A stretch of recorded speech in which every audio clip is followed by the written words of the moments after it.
Today we are going to design a simple but nice sports flyer from start to finish in Photoshop. We are going to design from this to this. Hi, Ziggy here, and I welcome you to Design with Ziggy. In this channel, all we do is graphic designing stuff for absolute beginners. So in today's video, I'm going to take you through my process of designing a simple but nice soccer player flyer so you can steal my process. Make sure you stick around till the end because I'm going to throw in a pro tip to make your design works great. Let's get into the video.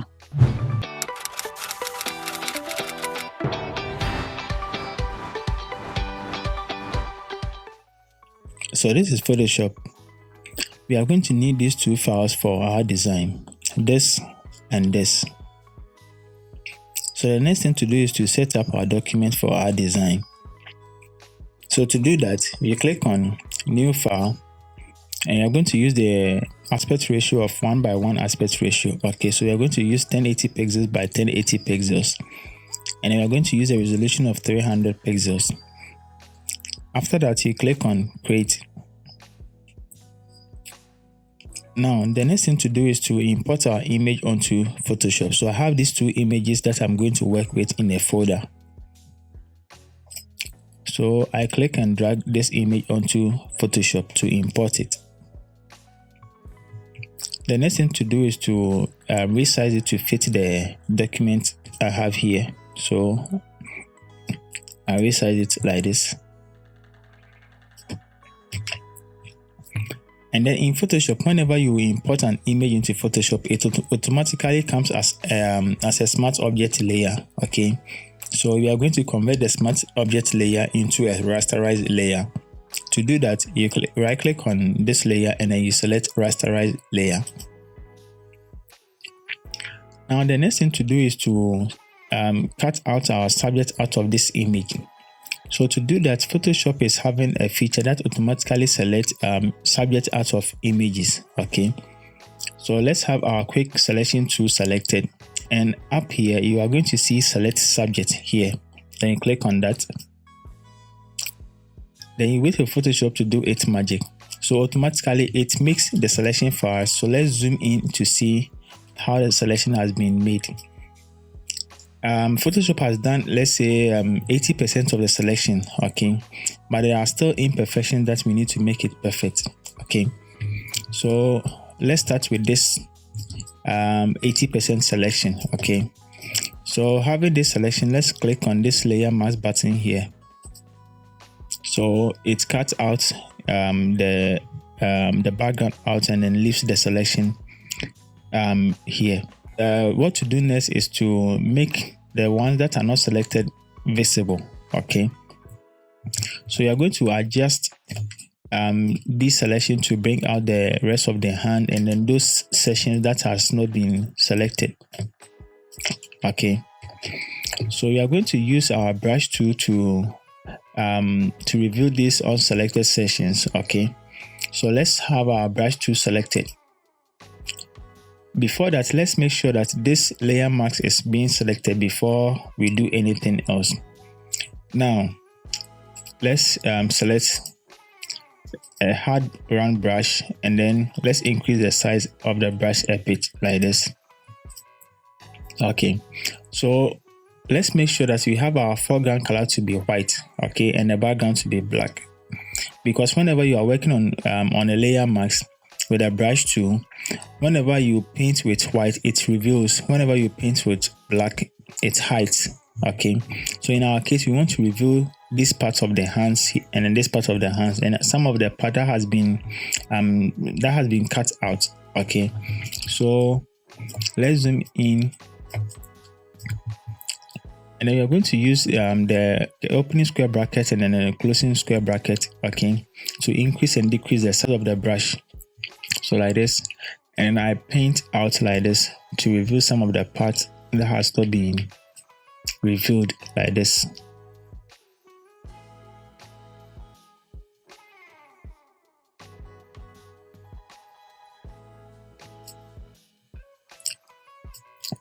So you press on the X, a shortcut key X, to switch from the background color to the foreground color. Okay, so if I press on the X, it moves from white to black or black to white, vice versa.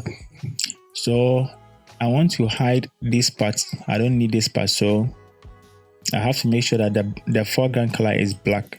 Okay, so whenever you make any selection and then it's not perfect, you just have to switch to, and then with the help of the right square bracket and the left square bracket, it is going to allow you to increase or decrease the size of the brush you are using.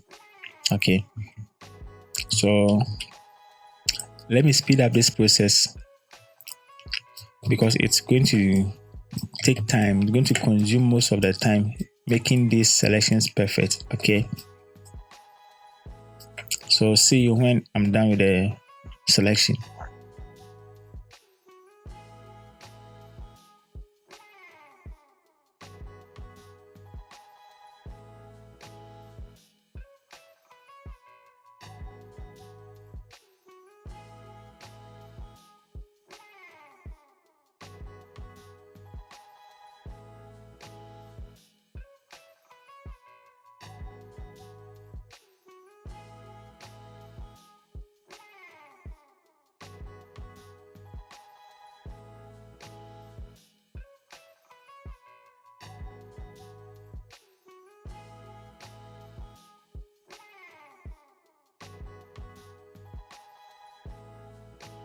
Now the next thing to do is to tone down the yellowish and then the orange color to this particular subject.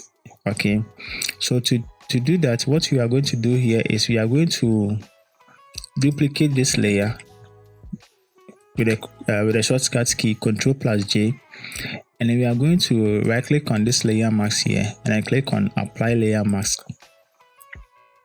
and then we hide the one beneath it. Now the next thing to do is to desaturate the oranges and the yellowish color of this particular image. Okay, so to do that, we are going to make sure that this particular layer is selected, and then we go to filter, camera raw filter, and then we click on this to toggle between the before and the after of it. Now we go to the basic layer here, and we are going to move the temperature from the yellow to the cool or the blue tone like this, and then let's increase the white in this, and then let's move down to color mixer here, and we're going to desaturate the orange color out of this image like this. Okay, so let's increase the highlight a bit here like this. So we have moved from this yellowish and then the orange tone to this natural and the neutral color of it. Then you click on OK. Now this is what we are having now. Now we are going to change the background color from white to a bit of color that will blend this image. Okay, so I'm going to select this layer below it, and then you click on this adjustment layer and then click on solid color. I am going to choose a color that's very light and not white, so something like this will do. Okay, so let's move this subject down a bit, and then we are going to add a bit of text in here. Okay, so let me select my type tool, and I'm going to type in the name Jude. That is, I'm going to change the font to Druk. Okay, so Druk CYR, heavy or bold. Okay, and I'm going to increase the tracking a bit to, let's say, 50 like this. I'm going to resize this text layer into something like this. Okay, let's increase it a bit. Now let's move this below our subject layer here. Now let's change the font color to something deeper like this. So let's use this. Okay, now we are going to customize this particular type or text here. So we are going to convert this type layer into a shape. So you right click and then select convert to shape. You right click on this and then you select direct selection tool, and then you click and drag away or beneath the text like this, or the lower section of the text like this, and then you click and drag it down whilst holding down the shift key to move it in a straight line like this. So at the end we have something like this. Okay, so the next thing to do is we are going to convert this shape layer into a rasterized layer. Okay, so I right click on this and then I select rasterized layer. So having this layer selected, I use my rectangular marquee tool, and then I click and drag to select the middle portion of it like this, and then I right click on it and then select layer via cut. So I have something like this. Then I go on to select this layer, and then with the same marquee tool selected, I select the lower portion that was not selected, okay, like this, and then I right click and select layer via cut to have 3 sections. So now I have this layer on a separate layer, this section on a separate layer, and then the top section too on a separate layer like this. So let's rearrange this. So top, and this become the top, middle, and then the lower section. So I have the top, middle, and then lower section like this. So I have, let's select the middle section, which is the middle layer, and then with our free transform to Ctrl+T, we right click and then select perspective, and then let's drag it out a bit like this. Okay, then you click on confirm. Then let's select the lower section like this, and then with our free transform tool, which is Ctrl+T, we right click and then select perspective, and then we click and drag this out to serve as a floor that the player is standing on. Okay, and then click on confirm. Now the next thing to do is to match the floor with this background. Okay, so to do that, we are going to use the free transform tool. Then you are going to uncheck this link between the width and then the height, because we are going to just modify the width only, not the height. Okay, so let me drag this thing out to the left side and reposition it to see if it fits. It's not fitting. Let's move this to the left side a bit and reposition it to make this, it's not working. Let's drag it in a bit and see. So I'm going to do that so we see that it matches background with the floor. So we position it a bit. Let's drag it in so it meets it like this. So when you are cool with this, then you click on confirm. So now we are having this, and our design is looking great as of now. So the next thing to do is to import our logo onto our design. So to do that, I have the Real Madrid logo in a folder. So let me go and click and drag it onto Photoshop. So I'm going to resize it a bit. So I'm going to have this link between the width and then the height selected, so that I move proportionally the width and the height together. And let me reposition it to the upper left corner of our. So let's move this layer down a bit So let's have it on top of the color here. So now I think our design is even looking great as of now. So to add a bit of spice onto our work, we are going to add shadow beneath the feet of our subject here. Okay, so let's have a new layer selected here, and then with our brush tool, let's increase the size of our brush tool like this. We are going to use a soft round brush having the hardness at 0. Okay, so let's click on here like this, and then let's try and zoom in. Okay, so with our free transform tool selected, let's select perspective. Okay, so let's drag out like this. Okay, let's drag it out like this. Good. And we are going to decrease the opacity to somewhere 70. It's okay. And then we are going to erase some part of our shadow here. So let's have our layer mask selected to that layer. Have it selected, and then with our brush tool, we are going to paint black around the shadow to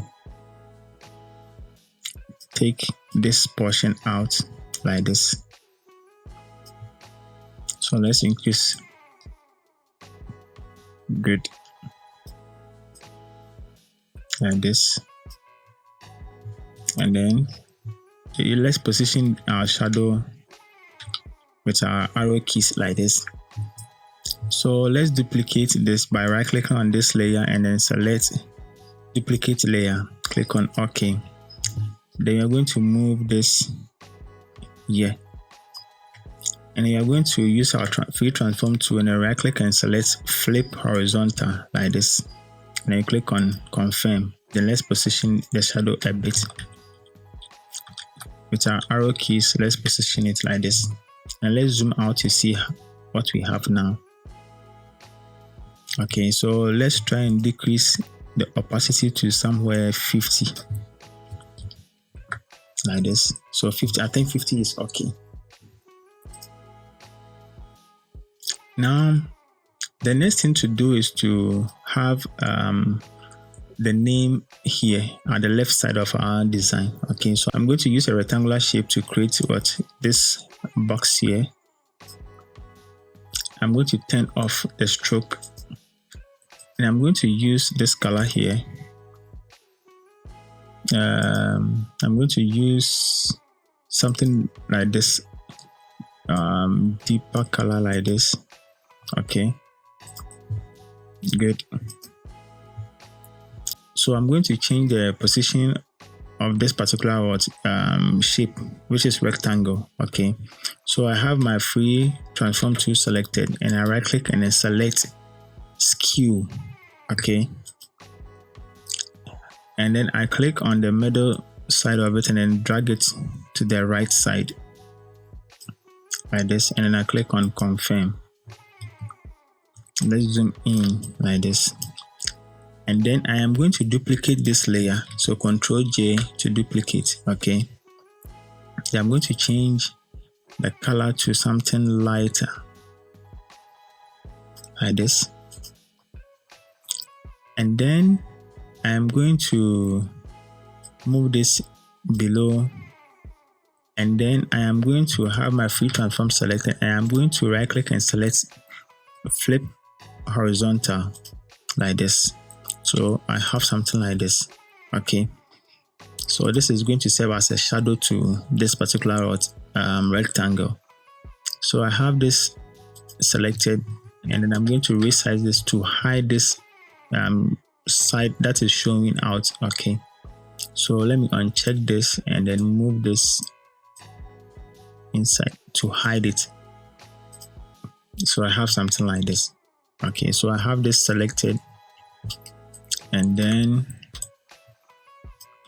Let me click outside this to deselect the layer, and then with my type tool, I'm going to type here Jude in caps like this. I'm going to change the color from this color to something lighter like this. So with my move tool, I am going to resize our text to fit our rectangle here. So let me decrease the tracking to something like 10. Good. So let me have these two rectangles selected, and I'm going to resize this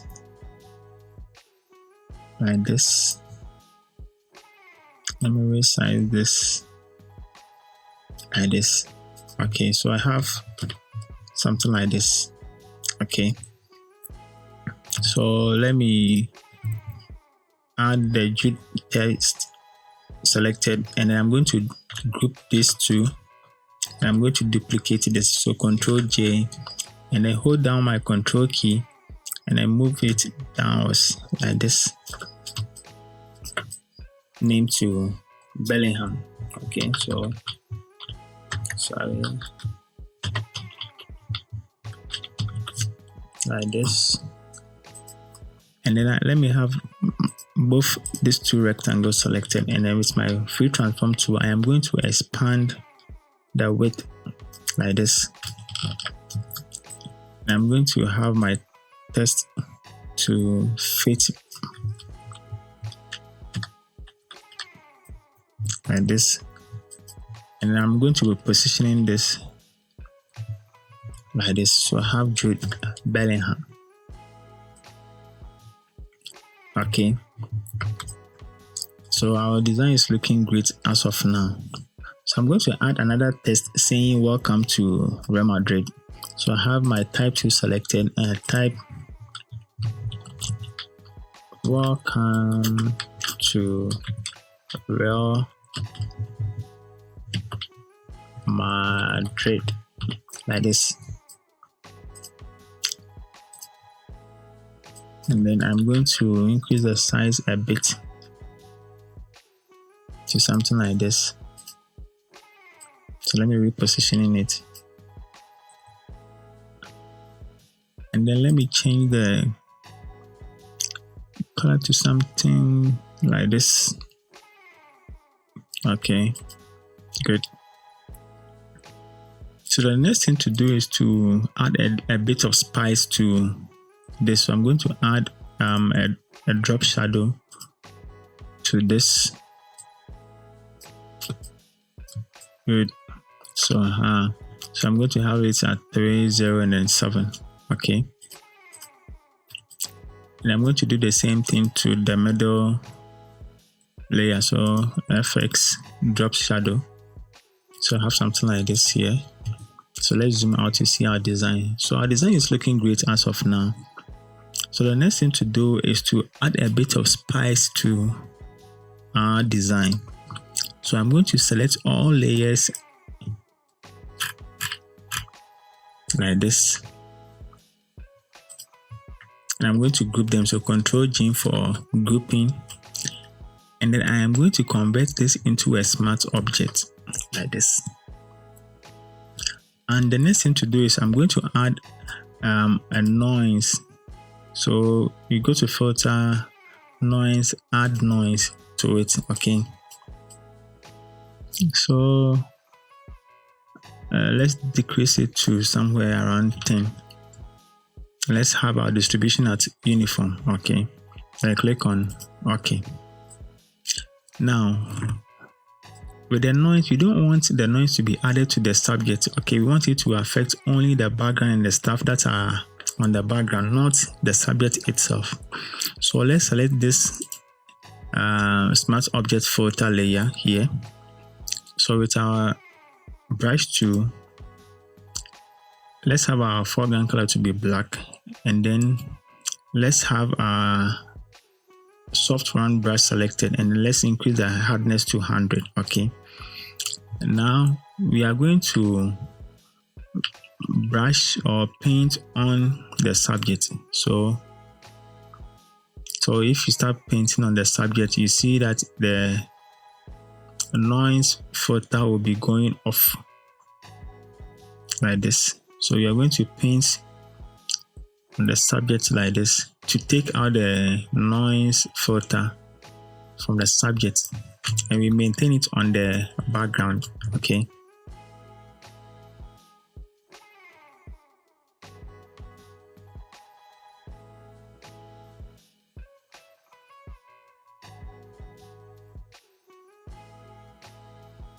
So now this is what we have. Now back to the pro tip that I made mention of earlier on in this video. Before you submit or you export your design, you have to first add a bit of color correction or color grading to your work before you export it. Follow me and see what I'm trying to say. So what I'm going to do here is I'm going to have this layer selected, and I'm going to combine Control Alt Shift and then E to merge or create a layer that has been merged with all the effects that we have in our design. Okay, so that is the layer that has been created here. Now I go to filter, camera raw filter like this,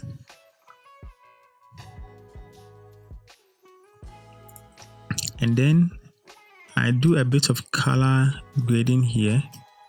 So I increase the contrast a bit, increase the shadow a bit, decrease the blacks like this, add a bit of texture in here, increase the vibrance, and then you go to details and then you increase the sharpening like this. Okay, and then of course you go to color mixer, and then I'm going to increase a bit of yellow in here. Let me increase a bit of oranges in here like this. So let's see, this is before and then after. So you see, if you should have exported this image or this design, this is how it is going to look like. But adding this color correction and color or a bit of effect to our work, it makes it a bit nicer than this. Okay, so I click on OK. So this becomes our final design. So if you enjoyed this video, please make sure to give me a thumbs up, and also click on the subscribe button and also the notification bell so that you'll be notified whenever I upload a video on this channel. See you in the next video. Stay blessed. I'm out.